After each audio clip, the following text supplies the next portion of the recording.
The 38 Letters from J.D. Rockefeller to his son. Perspectives, Ideology, and Wisdom. Written by J.D. Rockefeller. Narrated by Rick Font. Letter 25.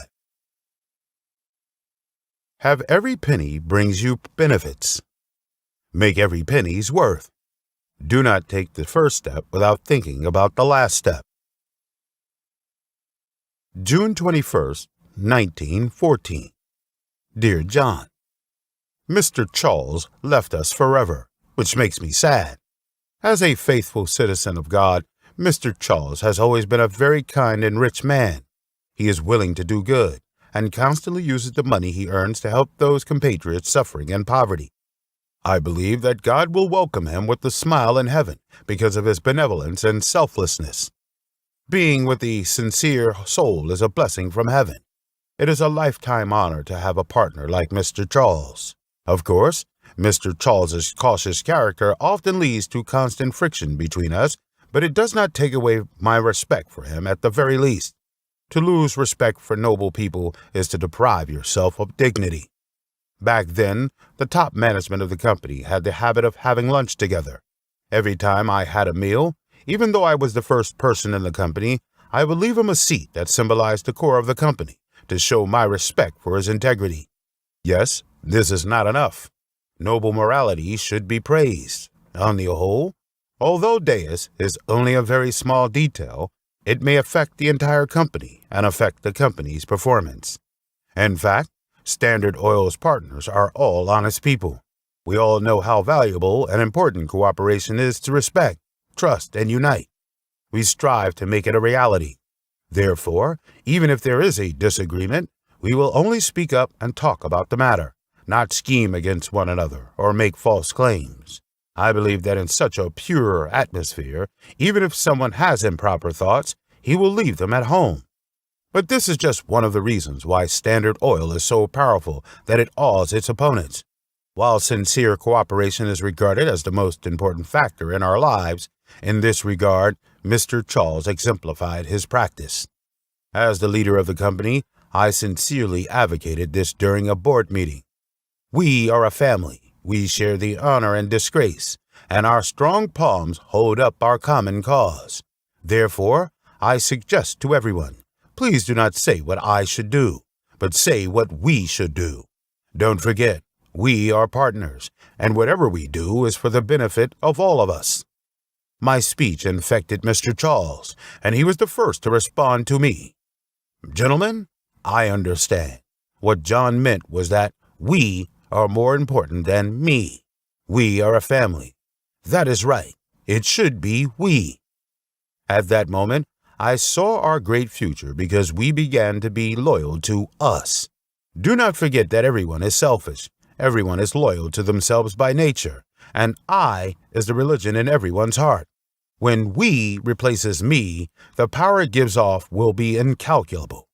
The reason why I can achieve great success is because I manage everyone first, every single one of them. Mr. Charles and I share a common belief, and we are both devout Christians.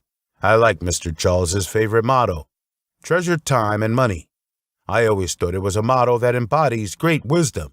I believe that most people will like it, but it is difficult to turn it into their own thoughts, beliefs, and values, and integrate it into their own blood. Yes, no matter how much a person accumulates wise words and proverbs, and no matter how high his insights are, if he cannot use every right opportunity to act, his character will not be well influenced in the end. If you lose your good intentions, you will get nothing. Almost everyone knows that whether you can build a happy life and achieve success is related to how you use your time. However, for many people, time is their enemy. They kill it and obliterate it. But if anyone steals their time, they will be furious, because time is money after all, and the most important time is life. Unfortunately, they just do not know how to use their time. In fact, this is not as difficult as Mr. Columbus discovering America.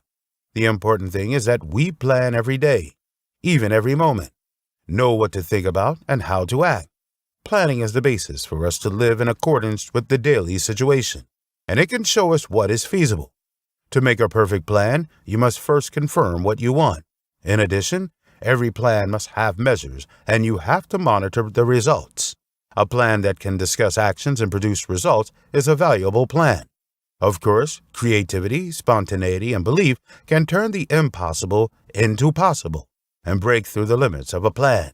So do not be strictly confined within the plan. Every moment is the key, and every decision affects the course of life. So we must have a determined strategy. Resolution should not be made too hastily when encountering important problems. If you do not think about the last step, never take the first step. Believe that there is always time to think about the problem and act, and you need to have patience to allow maturity of the plan. But once a decision is made, it must be implemented faithfully like a fighter. Making money will not make you bankrupt. It is Mr. Charles' Bible for getting rich. At a luncheon, Mr. Charles publicized his philosophy of making money. That day, he inspired each of us with passion like a motivational speaker would. He told us all, there are two kinds of people in the world that will never be rich. First, people who like to live a glamorous life, like flies staring at a stinky meat. They are very interested in luxury goods. They spend so much that they do their best to have exquisite costumes, expensive cars, luxurious houses, and highly sought-after art. This kind of life is indeed fascinating, but it lacks rationality, and they lack such vigilance. They are looking for ways to increase debt, and they will become poor slaves to cars and houses, and once they go bankrupt, they are finished. The second type of people are those who like to save money and store it in the bank, but it is no different from freezing money. You must know that you cannot make money on interest. However, there is a kind of people who will become rich. For example, everyone here.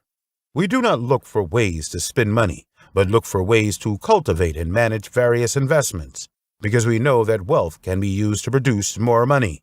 We will use the money to invest and create more wealth, but we also need to know that every penny can bring benefits.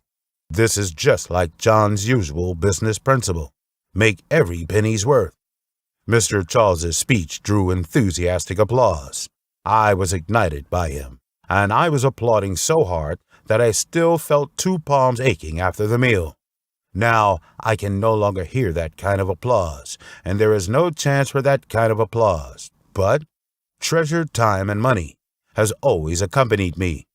I have no reason to waste my life. Wasting my life is tantamount to ruining myself. There is no greater tragedy in the world than ruining myself. I do not regard ease and pleasure as the purpose of life, because I call them the ideal of a pigsty. Love your father.